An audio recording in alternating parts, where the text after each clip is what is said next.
I was halfway out of my trunk with 2 paper grocery bags digging into my forearms when my phone rang. My sister's name lit up my screen like a warning I'd ignored too many times. I answered anyway. "What?" Her voice came through sweet and sharp at the same time, the way she talks when she thinks she's already won. "You have 24 hours to leave," she said. "I already sold your beach house." I didn't move. I didn't drop the bags. I just stood there in my driveway with the ocean salt air still clinging to my hoodie from the morning walk, listening for the part that would tell me whether she was bluffing or insane. In the background, I heard my parents laughing. Not surprised laughter. Not nervous laughter. The laugh they use when they're together and someone else is the joke. My mother's voice floated in, pleased, and she finally gets what she deserves. My dad snorted. About time." My fingers tightened around the grocery bag handles until the paper creased. I felt a cold pulse behind my ribs. Anger trying to become noise, but I didn't give it permission. Because noise is what they were counting on. I set the bags gently on the ground, one at a time, like I was placing evidence. Then I asked my sister one calm question. "What escrow company is handling it?" There was a silence so sudden, it felt like a door slamming in my ear. My sister didn't answer right away. I could hear her breathing change. I could hear her thinking, fast, panicked, trying to grab a detail she didn't actually have. And that told me everything. "What?" she snapped, buying time. "What escrow company?" I repeated. Same tone, same pace. "Name, city. I'll call them and confirm the closing date." Another beat of silence. Then she tried to bulldoze me with attitude. "Doesn't matter," she said. "The sale's done. You're out." My mother laughed again, closer to the phone now. "You always act like paperwork saves you." My throat tightened, but my voice stayed steady. "If the sale is real," I said, "there's an escrow number. There's a buyer's agent. There's a recording schedule. You can tell me the escrow company in 5 seconds. My sister's voice went brittle. "Stop interrogating me," she snapped. "You're so controlling." Controlling, their favorite word for won't let us steal from you quietly. I didn't argue. I didn't defend myself. I didn't explain that the beach house wasn't some extra property I had lying around. It was the only peaceful thing I'd ever bought for myself without their fingerprints on it. I simply said, "I'll handle it." And I hung up before they could turn my calm into their performance. I walked inside, set the groceries on the counter, washed my hands like this was a normal afternoon, and grabbed 2 things from my office drawer. My recorded deed and the most recent tax bill. The tax bill wasn't because I needed to prove I owned it. I needed the parcel number, the exact legal description, the kind of details liars never memorize. As I drove, my phone buzzed with texts. My sister, my mother, a cousin chiming in like a chorus. "Don't make this ugly. You can't fight family. Just leave with dignity, dignity." The word people use when they want you to surrender quietly. The county recorder's office was a low building with a board flag out front and fluorescent lights that made everyone look tired and guilty. Inside, there was a line, a metal detector, and a sign that said no recordings in the lobby, like they already knew what humans do when the truth gets expensive. I took a number and waited, watching people clutch envelopes and folders the way drowning people clutch driftwood. When my number was called, I stepped up to the counter and slid my documents forward. The clerk was a woman with reading glasses on a chain and a face that didn't offer comfort or cruelty, just procedure. Her name tag said Melissa. "How can I help you?" she asked. "I need to verify the current status of a property," I said. "Someone claims it was sold without my knowledge." Melissa didn't react outwardly. She just nodded once like she'd heard 1,000 versions of that sentence. "Parcel number?" I pointed to the tax bill. She typed it in. Her nails tapped the keyboard in a steady rhythm. Click, click, click. I watched her monitor through the reflection on the plexiglass divider. Rows of data, little boxes, nothing emotional. Just facts. Melissa's eyes moved left to right. Then she paused. Not the normal pause of someone waiting for a computer to load. A pause like something on the screen didn't match what she expected. She typed again, slower. Her mouth tightened. She leaned closer to the monitor. I kept my hand still on the counter. Is there a problem? I asked. Melissa didn't answer right away. She reached for her mouse, clicked once, and her posture changed. Stiffer, more careful. Then she turned the monitor toward me so I could see it clearly. At the top was the property record, my beach house, the legal description, the parcel number. And beside it, in a bold status field, one word flashed like a warning light. Locked. My stomach dropped, but my face didn't change. Locked, I repeated quietly. Melissa lowered her voice. That status doesn't happen for no reason, she said. It means there's a restriction in place, either a legal hold, a fraud alert, or a protective flag because someone attempted to do something they shouldn't. I swallowed once, slow. Someone tried to sell it. Melissa didn't say yes, but she didn't correct me either. She clicked into the activity log and scrolled. Her eyes narrowed again. Then she leaned in over the counter, lowering her voice further and said, "Whoever tried to transfer this property used documents that don't match your record." My pulse hit hard once, then steadied. What kind of documents? I asked, still calm. Melissa stared at the screen for another second like she was deciding how much she was allowed to say. Then she whispered, "They used a..." Melissa's cursor hovered for a second. Then she clicked into the document image like she was opening something she already knew would be ugly. Her lips pressed together. "They used a quitclaim deed," she said quietly. The word hit harder than I expected, not because I didn't know what it meant, but because it meant someone had tried the simplest kind of theft, make it look voluntary. "A quitclaim from me to who?" I asked. Melissa scrolled and angled the screen slightly toward me again. "Grantee is an LLC, she said. Horizon Coast Holdings." I stared at the name. It sounded like a company created in a hurry to look legitimate. "Date recorded?" I asked. "Yesterday," Melissa said. "Late afternoon." She clicked again and a new panel opened. Metadata, all gray boxes and abbreviations, the unromantic backbone of ownership. Her voice lowered further. "And it was submitted through e-recording," she added. "Not walked in." My jaw tightened. So someone didn't just forge my signature. They used a service. They used a workflow. Melissa nodded once, the kind of nod that says, "Yes, and that's why this is a problem." On the screen, a line read, "Recording submitted by Seagrass Title and Escrow Services." There it was, the answer my sister refused to give me on the phone. I didn't let my face change. I just pointed. That's the escrow company," I said. Melissa glanced up at me and I saw something like relief in her eyes, because she could tell I was going to do the one thing liars hate. "Follow the trail." "I need a certified copy," I said. "Today." Melissa's fingers stopped. "You can request it," she said carefully, "but we may have to route it through our fraud desk because the record is locked." "Then route it," I replied. "And I want the chain of title activity log for the lock." Melissa's eyebrows lifted slightly. "You know what to ask for." "I know what my family is capable of," I said. She looked down again and clicked into a tab labeled Restriction Details.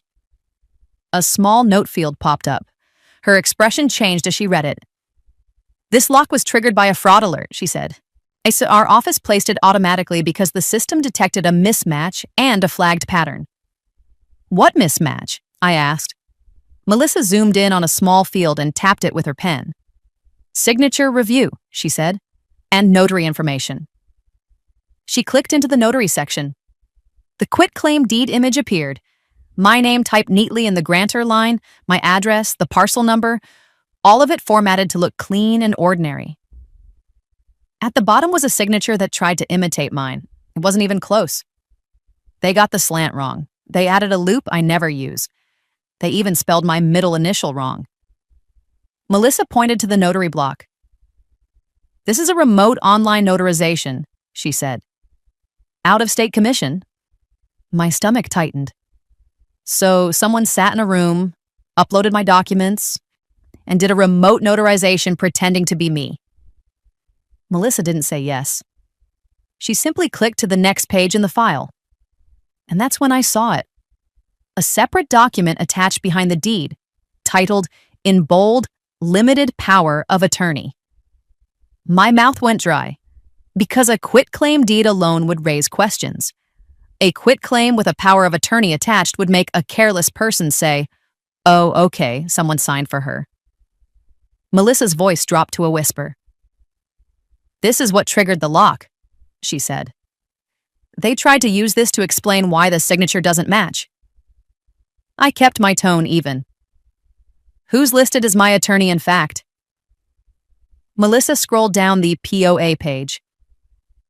Then she froze. Not a dramatic freeze. A clerk's freeze, the kind that happens when something on the screen crosses the line from messy to criminal. She glanced up at me and said, "I'm not supposed to interpret this for you." "Just read the name," I replied. Melissa swallowed once and pointed at the line. "Attorney in fact, Richard Weller. My father." My throat tightened, but my face stayed neutral.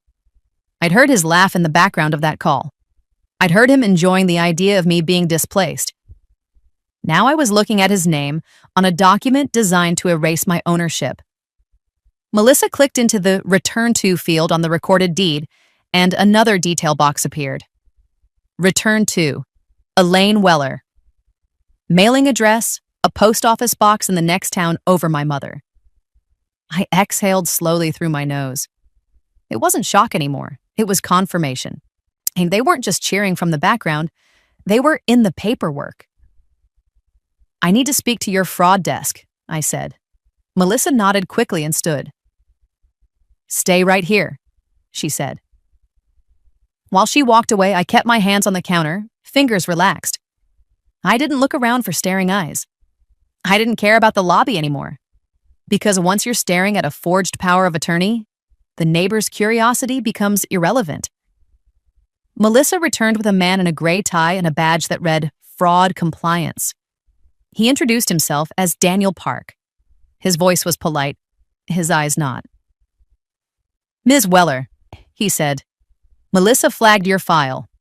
Your property record is under a protective lock due to suspected fraudulent recording." I nodded once. "Someone is trying to sell my beach house," I said. My sister claims it's already sold." Daniel glanced at the screen, then at my deed and tax bill. "You're the owner on record," he said. "This attempted transfer did not complete in the way they intended." "What do you mean, did not complete?" I asked.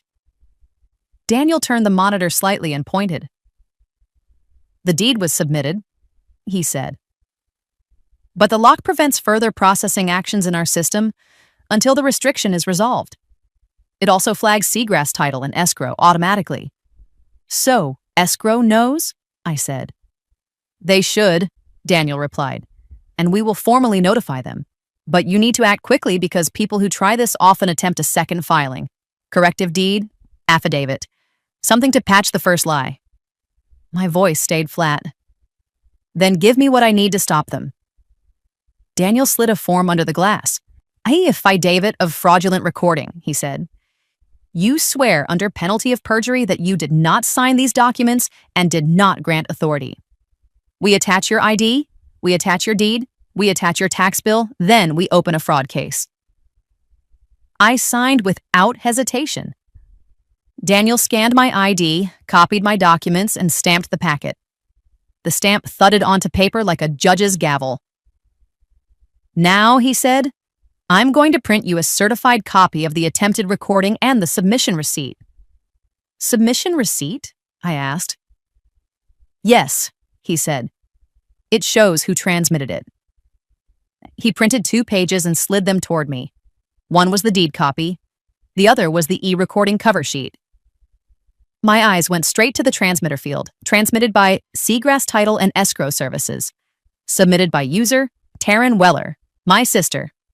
not a placeholder, not assistant. Her actual name on the submission credential. I felt that cold pulse behind my ribs again, but it wasn't anger now. It was clarity. Because now I didn't have to argue about what she meant on the phone.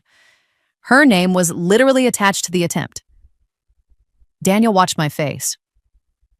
"You know her," he said. "Yes," I replied.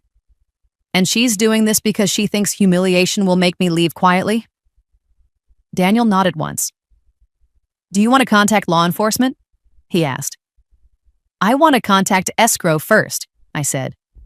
"I want to stop any buyer from wiring money into her lie." Daniel hesitated, then said, "That's smart.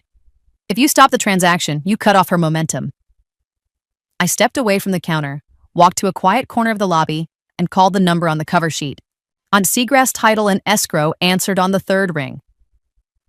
"Seagrass Title, this is Kendra," a woman said, bright customer service voice. "My name is Naomi Weller," I said, controlled. "I'm calling about a file open for my beach property. Parcel ending in 092. I need to speak to the escrow officer immediately." There was a pause.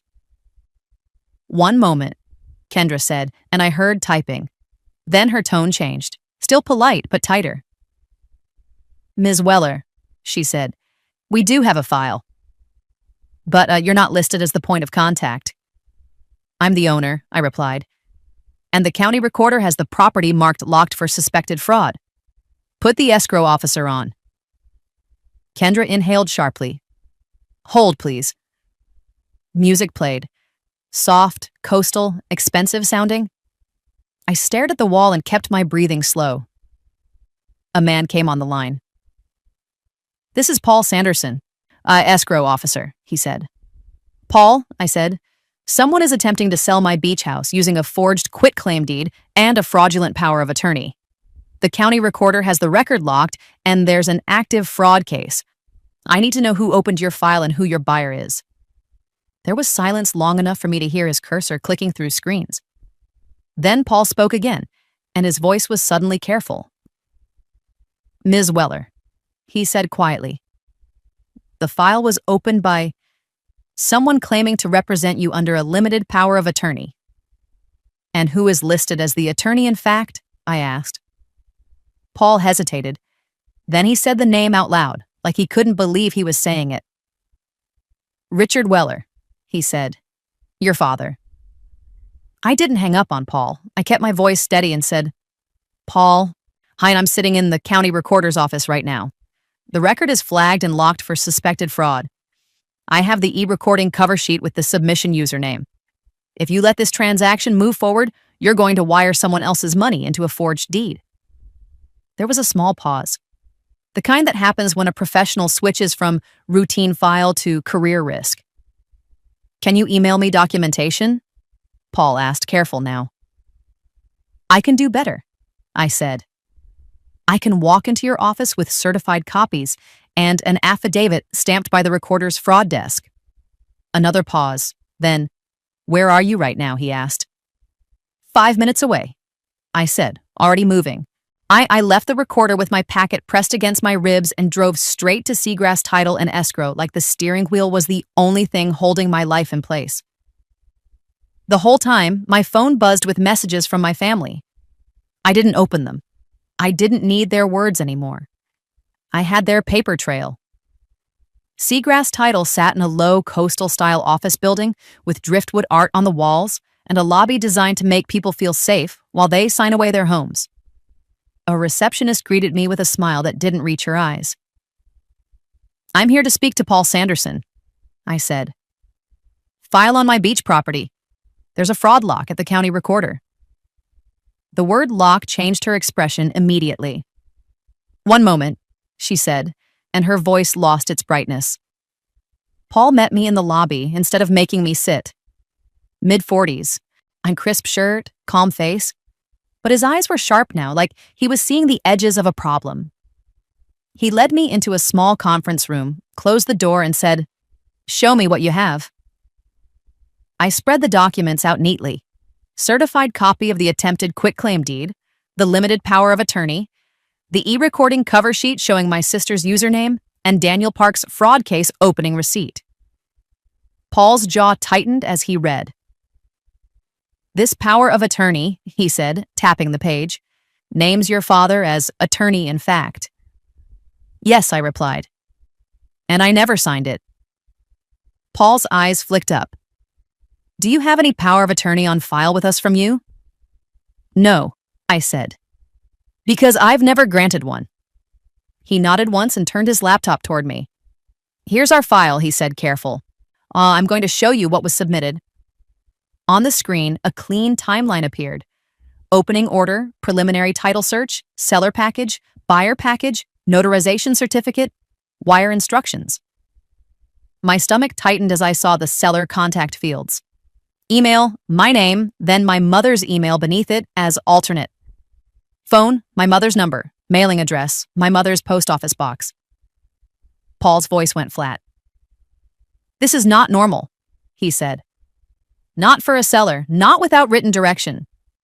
"I never gave written direction," I said. He clicked into the identity verification tab. "They provided a photo ID," he said, "a driver's license." He opened the attachment. It was my license, or it tried to be. The photo was slightly over-sharpened, like it had been scanned, edited, and reprinted.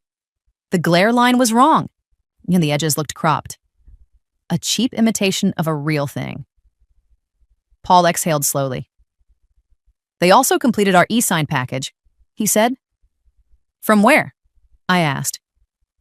Paul clicked into the audit trail. "IP address logged," he said. He turned the screen slightly toward me.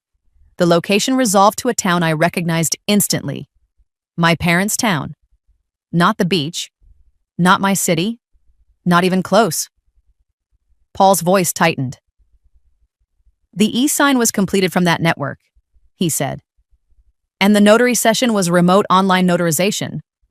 I kept my face still. "Show me the notary portion," I said. Paul hesitated like he hated what he was about to pull up. Then he clicked.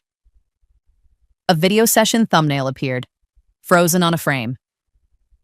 It wasn't clear enough to identify someone with certainty, but it showed a figure in front of a webcam, hair pulled back, wearing large glasses. And the lighting was dim. The face shape didn't match mine. Paul swallowed. "Our notary platform stores the recording," he said. "We can request it from the provider, but you can already see it isn't me," I said quietly. Paul nodded once. "Yes," he said. Then he looked at me the way escrow officers look at a wire recall they can't undo. "Ms. Weller, there is an actual buyer file attached to this." My stomach tightened. "So, someone believes they bought my house." Paul's eyes dropped to the screen. "They believe they're in contract," he said carefully. "Earnest money has been received." My throat went cold. "How much?" I asked.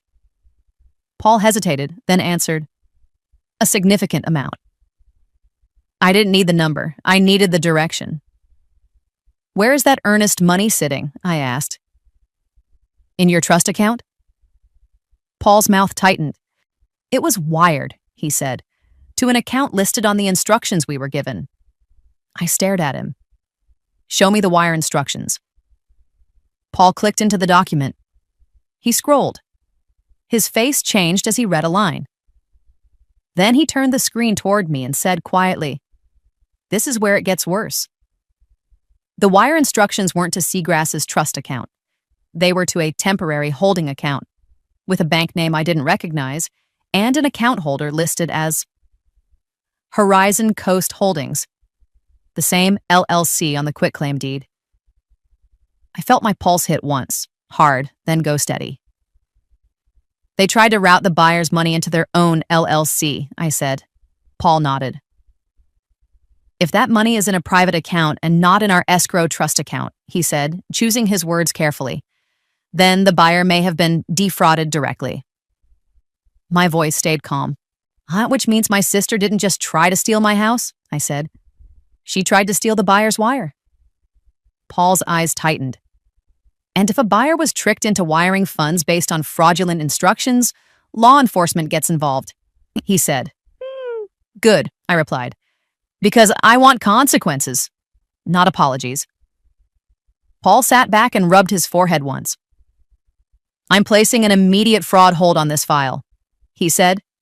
No further action, no recording, no disbursement. And I'm notifying the buyer's agent that the transaction is suspended due to suspected fraud. He reached for his keyboard. I watched the cursor move, watched him click an internal button, watched the status change. Hold, fraud review. A small change on a screen. A huge change in the world. Paul looked up. I need you to understand, he said. Your family may show up with a locksmith or a realtor, claiming the buyer has the right to possession. That's not how this works, but people try. My phone buzzed in my hand like it had been waiting for that sentence. A text from an unknown number. A photo loaded before I even had time to think. My beach house, my front walkway. A bright sold sign staked into the sand-colored gravel, angled for the best view from the street. Then another photo. My sister smiling, holding a set of keys like she'd earned them. And behind her, my parents. My mother leaning in, my father grinning like this was a family vacation. The message under the photos was short. You can't stop it. We're already there. My throat tightened, but my voice stayed flat. They're at the house, I said to Paul. Paul's face tightened. Do you have someone local there? A property manager? Security? He asked. I have a neighbor who watches the place when I'm not there, I said. And I have cameras. Then call the neighbor, he said. And if anyone is attempting to change locks or enter, you call local police. This is trespass if you're the owner on record. I didn't argue. I didn't hesitate. I stood. Paul held up a hand. Wait, he said. Take this. He printed a one-page document, stamped it, and slid it across the table. It was a formal notice on seagrass letterhead. Transaction placed on fraud hold, no authority to possess, ownership not verified. He looked at me and said, if someone is there claiming a sale is complete, show them this, and tell them the recorder's office marked the property locked. I took it, folded it carefully, and slipped it into my folder like it was a blade. I walked out of Seagrass Title, got into my car, and started driving toward the coast. The whole way my sister called, I let it ring. Then my mother, then my father. I didn't answer. Because the next conversation I wanted with them was one where they couldn't talk their way out of the evidence. When I finally pulled onto the beach road, my hands went cold on the steering wheel. There were cars parked along the curb in front of my place. Not just my sister's, a realtor's SUV with a magnetic sign on the door, and a white locksmith van. I parked behind them, stepped out, and felt the ocean wind hit my face like a slap. My sister was on my porch, pointing at the lock like she was directing a crew. My mother stood beside her, arms folded again, satisfied. My father leaned against the railing, laughing like the whole thing was already done. And then the realtor saw me, and his smile faltered. My sister turned, and her face lit up with the kind of joy only a jealous person feels when they think they're finally humiliating you in public. You're late, she said. 24 hours, remember? I didn't yell. I didn't run. I walked up the steps slowly, held up the stamped Seagrass fraud hold notice, and said one calm sentence to the realtor and the locksmith. Call your office, I said. Ask why Seagrass Title just froze this deal for fraud. And that's when the locksmith's phone buzzed. He glanced at the screen and his face started to change. The locksmith didn't look at me like I was the problem. He looked at the paper in my hand like it was a stop sign he couldn't ignore. He stepped down off my porch, thumb already moving over his phone. I need to call this in, he muttered, more to himself than to anyone else. My sister's smile widened like she thought that was victory.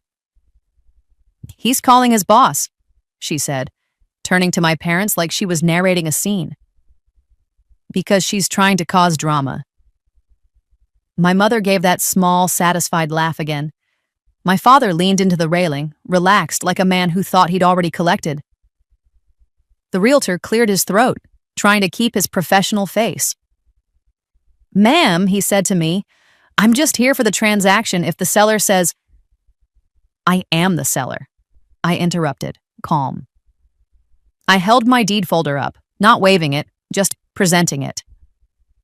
"And the county recorder has the record locked. If you're not involved in fraud, you should want to see that." He hesitated, eyes flicking between my sister and me. My sister took a step forward fast, cutting him off like she could cut off reality. "She's lying," she snapped. "My dad has power of attorney. It's legal. The closing is done." I didn't argue the story.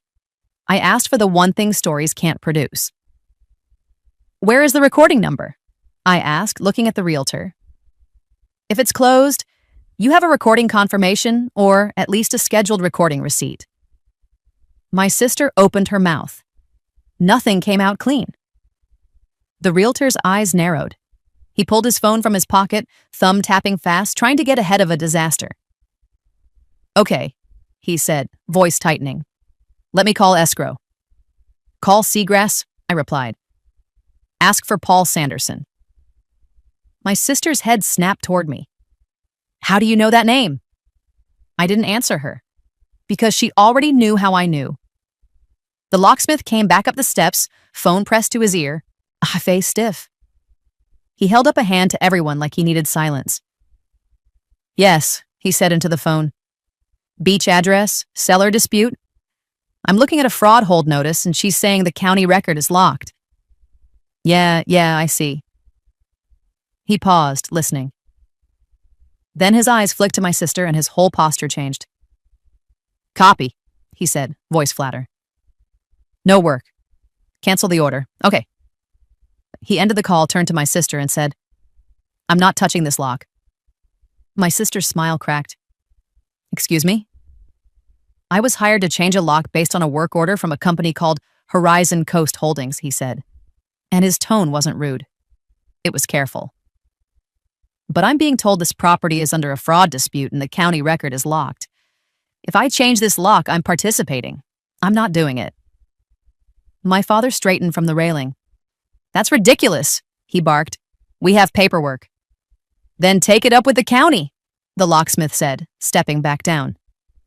My sister's face went red in a clean flash. "This is my house now," she snapped. "We bought it. You didn't buy anything," I said quietly. My mother stepped forward, voice bright with performative concern. "Honey," she said, loud enough for the street. "Just stop. You've always been difficult. Let your sister have one good thing." I looked at her for a long second and felt something cold settle behind my ribs. "One good thing," I repeated softly. "You mean my property?" My mother's eyes hardened. "You don't need it," she hissed. "You always have more." There it was. The real motive said, out loud like a confession she didn't realize was one. The realtor's phone rang and he answered too fast.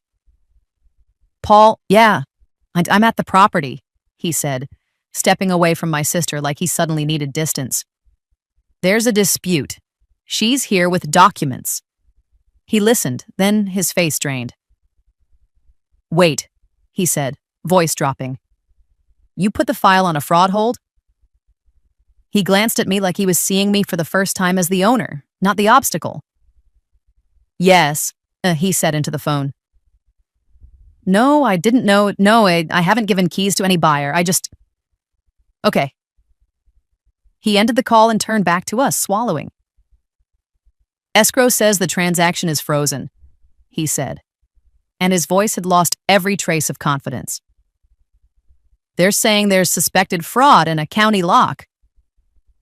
My sister snapped her head toward him. "You're lying," she said.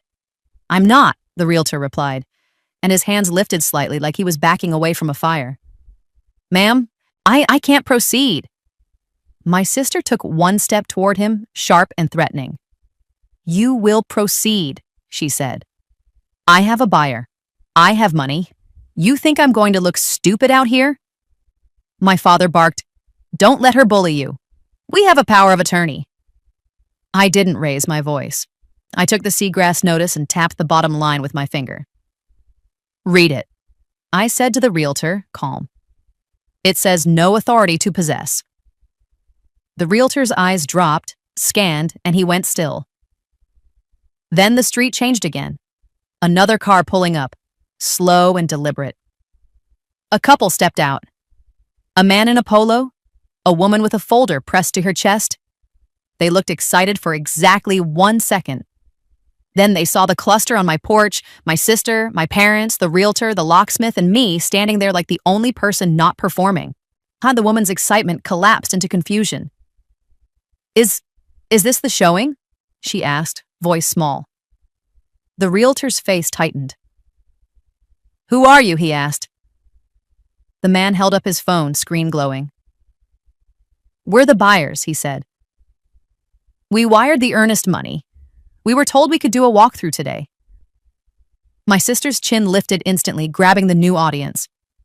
Yes, she said, bright again. That's them. We're closing. You're not closing, I cut in, still calm. I looked directly at the couple. I'm the owner. This property is locked at the county due to suspected fraud. If you wired money, you may have been scammed. The woman's face went pale. What? She whispered. The man's jaw tightened. We wired it yesterday, he said, voice rising. We have confirmation. Where did you wire it? I asked. He pulled up a PDF on his phone and held it out. To the account in the instructions, he said. Horizon Coast Holdings. The locksmith made a low sound under his breath, like the last piece just clicked into place. The couple looked at my sister now, searching her face for reassurance. My sister's eyes flicked just once toward my mother, like she needed backup. My mother stepped in, voice smooth. There's no scam, she said. This is family conflict. She's just upset because she doesn't want to share. The buyer's voice hardened. Share? He repeated. We wired real money. Call your bank, I said quietly. Now. The man already was.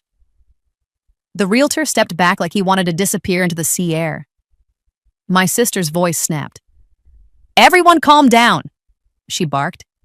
This is being handled. No, I said. It's being documented. I pulled my phone out and called the local police.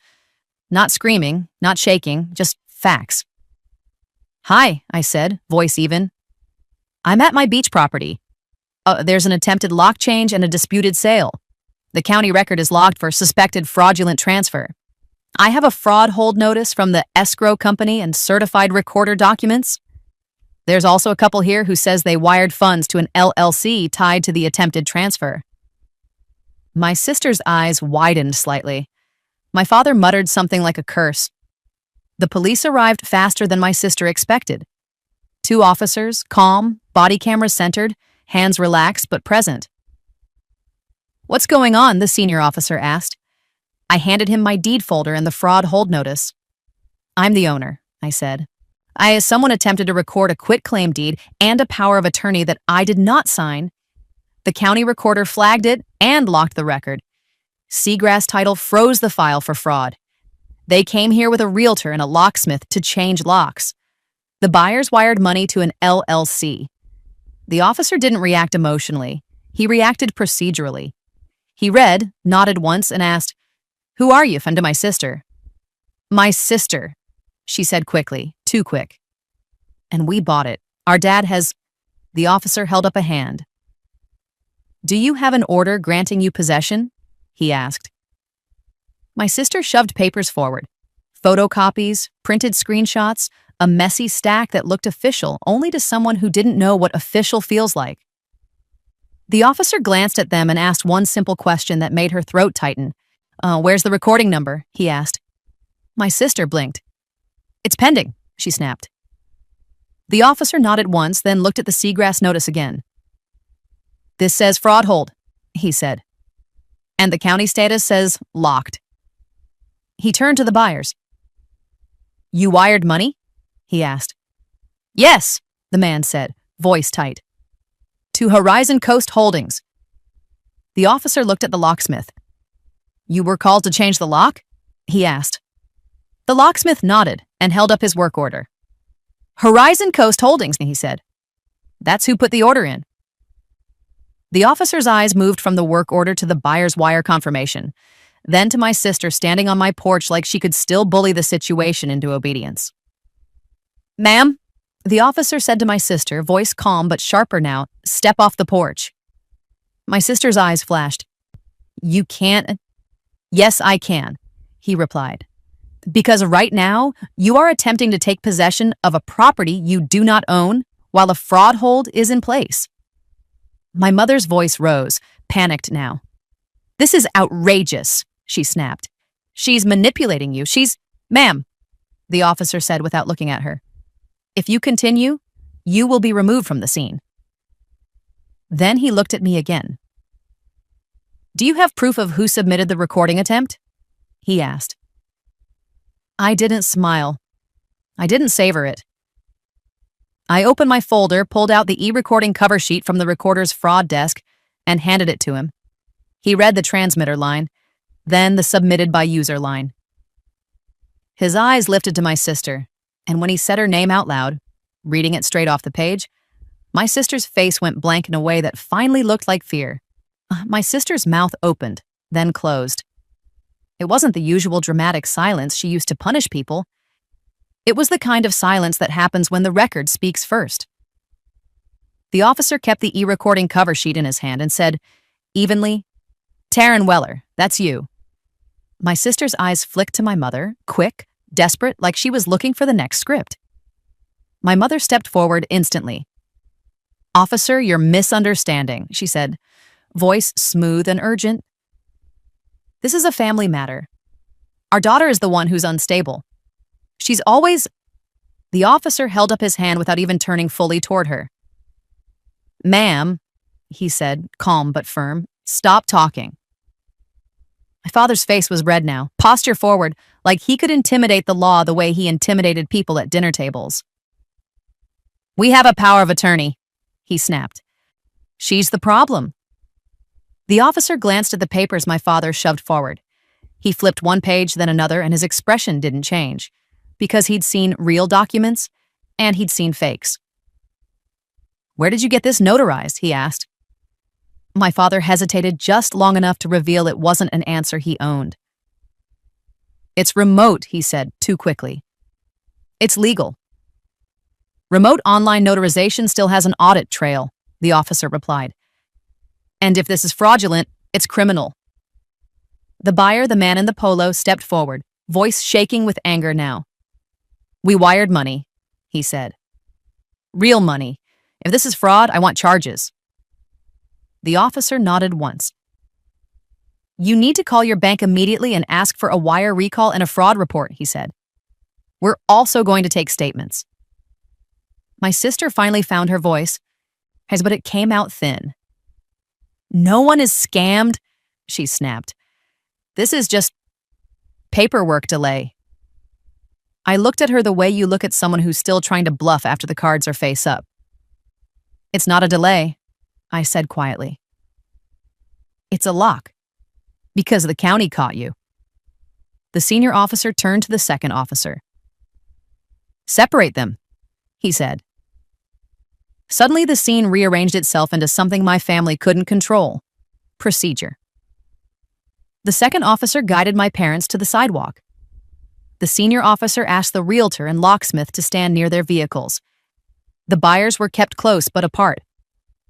My sister stayed on the porch, arms crossed, trying to look defiant. But her eyes kept darting, her body betraying her. The officer spoke to me first. Ma'am, he said, why do you want to pursue a criminal complaint for attempted property fraud and trespass? Yes, I answered immediately. No hesitation, no bargaining, no, let's not ruin the family. Because my family had already tried to ruin my life. The officer nodded and asked, do you have the recorder's fraud case information and the escrow fraud hold notice? I handed both over. He read them, then looked up. You said the buyers wired funds to an LLC, he said. I turned to the buyers. Can you email the wire confirmation to the officer? I asked. The woman, hands trembling, nodded and said, Yes, right now. The officer gave them an email address and waited while they sent it. Then he returned to my sister, holding the e-recording cover sheet like it was a mirror. Ms. Weller, he said, you submitted an attempted quitclaim deed transfer using a limited power of attorney naming your father. The county has it locked for suspected fraud. You brought a locksmith and a realtor to take possession. And a buyer wired money to an LLC that matches the grantee name. My sister tried to laugh. It sounded brittle. That's not what happened, she said. The officer's voice stayed level. Then explain why your name is on the submission receipt. My sister swallowed. I was helping, she said. My dad asked me to upload it. So you admit you uploaded it? The officer said, not raising his voice, just tightening the language. My sister's eyes flashed. I didn't do anything wrong. The officer nodded once, like he'd heard that line enough times to know it meant nothing. That's for investigators, he said. Right now, you're being instructed to leave this property. You are not authorized to be here. My sister stepped back, anger rising. This is ridiculous. She doesn't even live here full time. That doesn't matter, the officer replied. Ownership matters. My mother called out from the sidewalk, voice high now. You're taking her side. She's manipulating you. The officer turned his head slightly, voice cold. Ma'am, one more interruption and you'll be removed. My mother shut her mouth, eyes burning. Then something else happened, something my sister didn't anticipate. The realtor's phone rang again and he answered with shaky hands. He listened, face draining, then said, Yes, I understand, and hung up. He turned toward the officers. Seagrass Title just told me they filed a fraud notification, he said, voice tight. They're reporting this to the state and to law enforcement. The senior officer nodded once. Good, he said. That supports the case. The locksmith spoke quietly, almost apologetic. I have the original work order and the call logs, he said. I can provide them. The officer nodded. We will take that, he said. My sister's posture cracked. For the first time, she looked genuinely afraid. Not of me, not of embarrassment. Of the record. The officer stepped to the side and made a call on his radio. He spoke in short bursts. Suspected property fraud, forged documents, attempted lock change, buyer wire to LLC, recorder lock. Then he returned and said, Detectives will be assigned. In the meantime, you are all leaving this property except the legal owner. My father's face twisted. You're letting her steal from us, he spat. I didn't respond to him because the law was responding for me. The officer turned to my parents and said, Sir, ma'am, step away from the property line. My sister tried one last move. She lifted her chin and said, loud enough for the neighbors and the buyers to hear, Fine, keep it. You always get everything. I looked at her calm and said, I get what I paid for. The officer escorted them back toward the street. My mother kept twisting her head to look at me like she wanted my face to beg. It didn't. The buyer stood in stunned silence, the woman wiping at her eyes with the back of her hand. The man held his phone like it could undo what he'd done with a wire transfer. I walked over to them, keeping my voice gentle but clear. I'm sorry, I said. You were lied to. The man's jaw clenched. We're calling the bank, he said. Right now. Do it immediately, the officer added. Ask for the wire fraud department. The realtor stepped away, already on his phone, voice urgent. The locksmith loaded his tools without looking back at my family, as if he couldn't stand to be near the mess. When the street finally cleared, the wind off the water sounded louder than it had before. My porch looked the same. The lock looked the same. But something had shifted, because now there were reports, names, timestamps, documents filed. I walked inside, checked my security cameras, and saved the footage. My sister on the porch holding keys, my parents laughing, The locksmith arriving, the realtor speaking to the buyers, the officers separating everyone. I backed it up twice. Then I called Daniel Park at the recorder's fraud desk and told him what happened. He didn't sound surprised. "Send the police report number when you have it," he said. "We'll attach it to the fraud case and move forward with a formal correction filing and an investigation packet." I called Paul at Seagrass next. "We've frozen the file," he said immediately. "We're reporting it, and we'll cooperate fully." "Good," I replied, "because my family doesn't learn from conversation. They learn from consequences." 3 days later, detectives from the county's real estate fraud unit interviewed me. A week after that, a subpoena went out to the remote notarization provider for the session recording and identity verification data. The bank connected to Horizon Coast Holdings froze the account while it reviewed the incoming wire, and the buyer's bank initiated a recall before the funds could be fully moved. The district attorney's office filed charges: attempted grand theft by false pretenses, filing a false instrument, and conspiracy. My sister was arrested at her job in front of people she tried so hard to impress, and my parents were named as co-conspirators in the complaint because their names were in the POA and return to fields, and the IP log traced back to their town. The county recorder kept the property status locked until the correction order was signed, and then, quietly, officially, the record was restored to exactly what it had been the whole time: mine. A month later, the beach house felt peaceful again. Not because my family suddenly grew a conscience, but because they were legally barred from coming near it while the case moved forward. My sister wasn't laughing anymore. She was dealing with court dates, restitution demands, and a permanent record that followed her louder than any family rumor ever could. My parents stopped calling. They didn't get a final speech. They didn't get closure. They got silence, served with paperwork. And for the first time in my life, I slept with the windows open, listening to the ocean instead of their voices. In the comments, tell me this. If your family tried to steal your house with forged documents, would you confront them first? Or would you do what I did and go straight to the records, the logs, and the people who can lock everything down? If you want more stories like this, hit like, subscribe, and I'll see you in the next video.